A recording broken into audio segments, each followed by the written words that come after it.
Hi there, Clark Smith here.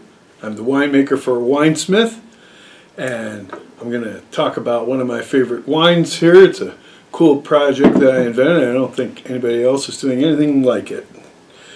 Now, you probably think that the challenge for a winemaker is to make a great wine, but that's kind of easy to do once. Then your problem is, how do you do something, particularly something unique, that keeps getting better? And I think I got myself a live one here. So this is Petit Manseng. I'm sure many of you haven't heard of it, but it's an old grape, at least 10,000 years old, and it's one of the grandparents of all the aromatic varieties. Got together with Muscat of Alexandria, and the two of them sired Riesling, Gewürztraminer, Viognier, all the aromatic varieties in the Muscat group. Now this is a crazy grape. I mean, normal wines, as any winemaker will tell you, normally come in somewhere around 22 to 25 bricks, that's percent sugar by the weight. And the acids are around, the juice acid, maybe 8.5 grams per liter of acidity. So 9 grams is pretty tart.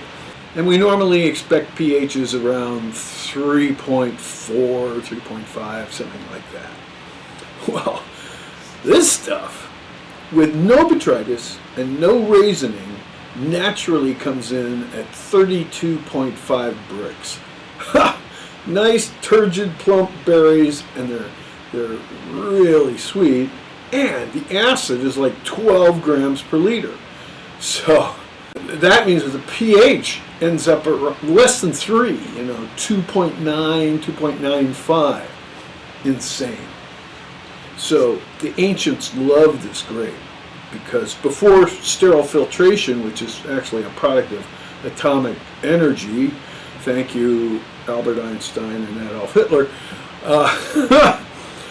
without the bomb, you don't get sterile filtration, and without that, you don't get things like Liebfrau milk and White Zinfandel and other off-dry wines. Impossible to do prior to World War II, except this stuff, because it's so sweet that if you try to ferment it, it just stops.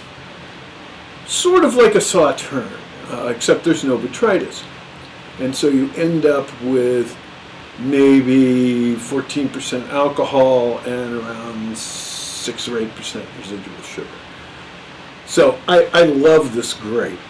And what I decided to do, don't get very much, and I wanted it to have kind of both young and old wine aromas in it. I love the way these aromatic varieties age. They get very interesting. But I also like when they're fresh, sort of like Asti Spumante or something like that. So I wanted to have both of these things in the wine. So what I decided to do, every year we bring in about a ton of this stuff, and I save 2/3 of it. I have a 60-gallon neutral French oak barrel and a little bit of topping wine, so we have about 70 gallons. And what we do is we take that out of barrel and throw it in with the fermenting juice. So then we re-ferment the whole thing. The fermentation stops. Now we've got this stable wine, and we put 70 gallons back into storage. And every year we do it again. So we did it. 17-18 was the first release. And then we had a 19, very small amount, about 23 cases. And last year, 2020, we got enough to bottle about 125 of these half cases, because this is a 375. Let's get into this stuff. I can't tell you, every year it gets richer and more complex and more interesting, but it still has that freshness and that crisp acidity that make it go really well with strawberry shortcake or cannoli or Napoleon, a light dessert like that, even creme brulee. Okay, now one of our little tricks here is that we enhance the aromatics with a little bit of honeysuckle that we get from using acacia wood. We just throw it in there as chips. This is what you might know as a mimosa plant, the one with the bright sort of yellow-orange flowers, and that has this honeysuckle aromatic to it. Yeah, and there it is, mixed in with, there's really kind of three things here. You have that honeysuckle, and then you have these exquisite, intricate, aromatic, they're called terpenes, just like a grape Riesling or Gewürztraminer. And then the third thing is what happens when that wine has a chance to mature and sort of oxidize a little bit in barrel. And all that is wrapped up together in this amazingly complex nose. You know, chocolate mousse is not a bad idea here either. So,